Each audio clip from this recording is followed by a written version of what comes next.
Sim, me está preocupado com o processo de ombudsman para dizer a verdade, de maneira para dizer que não é ancrado em estatutos, uma maioria simples para benoemen ombudsman. Dus se ela é ancrada em estatuto, ela pode ter de 2/3 parte, se não só para sobre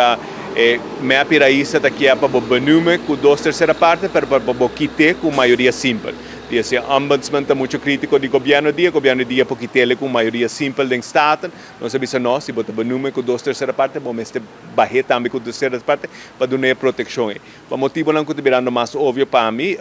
meu país não está aqui a esse, agora que nós temos 3 números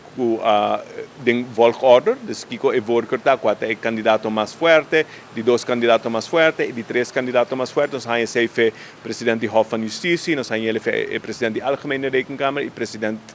de Raad van Advies. Dus na 3, de comissão eleito a passa, a criar uma comissão para vir com um voordracht, nós temos em discussão riba, então aguenta meu coração, se é candidato mais forte também pode nombrar, nós temos maniobra político, com certo grupo no parlamento que draag wordt gente de não, há um política benoeming para ombudsman, ante persona é pode reemplazar com outro gente de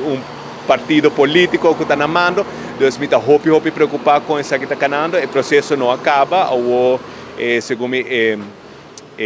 tem outra reunião. Bom, esse processo também quando você vai apresentar o worker of a number, o voordracht